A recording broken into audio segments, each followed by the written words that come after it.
Bonjour à tous et à toutes, c'est Paul Dame pour vous présenter un sabbat en sucette et aujourd'hui j'ai envie de vous présenter un sabbat en sucette sur le brûlage de graisse.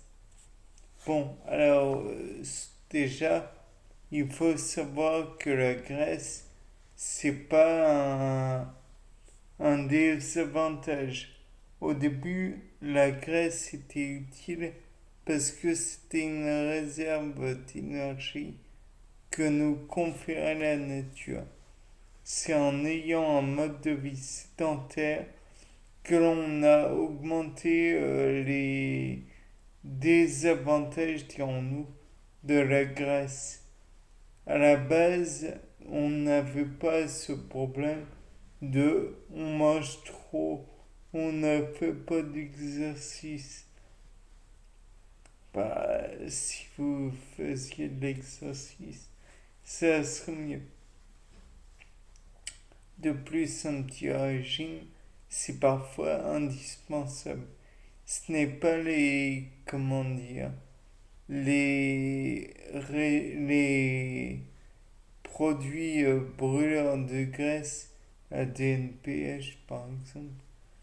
Je crois que c'était à la base euh, un brûleur de graisse, mais attention, la DNPH ou dinitrophénol, c'était pas un jeu, ça faisait augmenter la température du corps, certes, mais c'était dangereux, très dangereux. Ne l'utilisez pas. Tout comme n'utilisez pas de café en trop grande quantité, le thé en trop grande quantité, le maté en trop grande quantité, la théobromine en trop grande quantité. Et j'en passe. Ça ne sert à rien. Vous risquez juste de faire une attaque cardiaque. D'autant que même si le chocolat est bon pour brûler de la graisse, il n'y a pas à dire. Mais il y a différents types de chocolat. Et si vous utilisez du chocolat blanc, par exemple, c'est que de la graisse de cacao sous forme de beurre de cacao, du lait et du sucre. Ça n'apporte rien du tout. Ça ne fera pas fondre vos poêlés. Et de plus, ça n'apportera pas grand-chose à votre organisme. Le chocolat au lait. Bon, il y a quand même de la graisse, tout comme dans le chocolat noir. Mais c'est la graisse de la graine. Car le chocolat, comme vous le savez forcément, c'est avant tout une pâte faite à partir d'un peu de sucre et un peu de graines de cacao qui ont été torréfiées et mélangées au sucre. De là, on ne peut pas dire que ça soit léger. Utiliser uniquement la graine de cacao, c'est hyper amer. Et par contre, on pourrait dire, bah alors buvons un petit café sans sucre.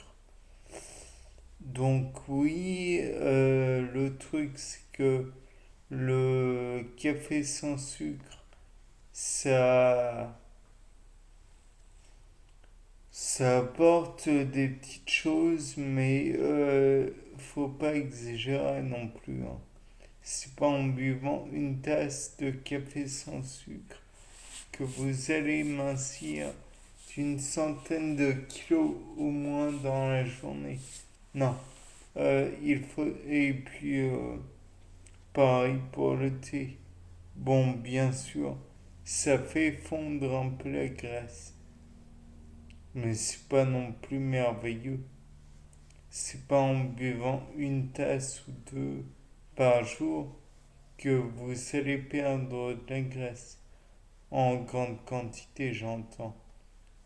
D'autant que faut avoir aussi à côté des, un régime alimentaire qui est modifié, sinon vous allez reprendre directement ce que vous avez perdu.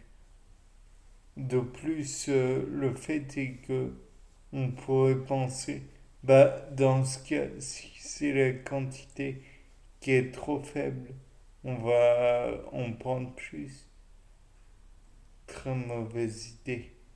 Puisque si vous prenez plus de café, vous risquez de faire des attaques cardiaques, infarctus du myocarde, AVC ou peut-être, pas sûr.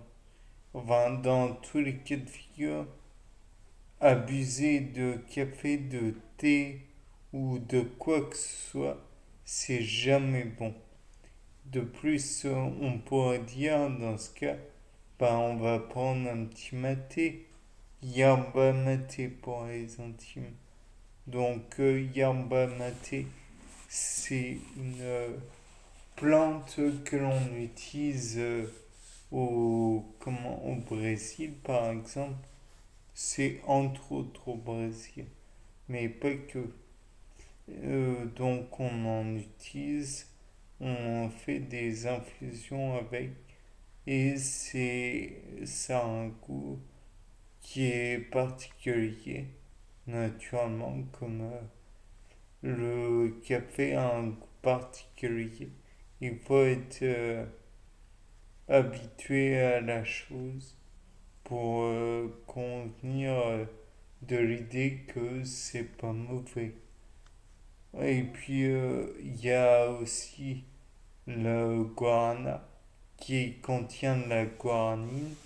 Bon, on va pas se mentir, ça booste, certes, mais de là à dire que ça va vous faire fondre votre surplus lipidique, faut pas croire. C'est tout de même exagéré. Vous pouvez pas fondre si vous ne faites pas d'exercice. Et dans exercice, j'entends par exemple le soulevé de terre, qui est un exercice très exigeant et qui ne peut pas être fait comme ça sans surveillance. Sinon, vous risquez de vous blesser grièvement. D'ailleurs, le soulevé sumo, c'est pareil. Le développé couché, pareil. Les abdominaux, on ne peut pas, au fait, vraiment perdre à un endroit de la graisse en faisant un exercice. On perd sur l'ensemble du corps. Et ce qui est à peu près normal, puisque l'exercice va être réparti en fonction des parties du corps qui sont touchées. Si vous voulez perdre du gras, par exemple, au niveau du ventre et que vous faites des exercices pour les deltoïdes, supposons, qui sont des muscles de l'épaule. Certes, vous allez en consommer de la graisse, mais pas, pas des masses, puisque vous ne faites pas travailler le muscle primordial du ventre, enfin un muscle qui est dans le ventre. Bien, sur ce, c'était Paul Dam pour vous présenter un nouveau sapin en sucette. Au revoir.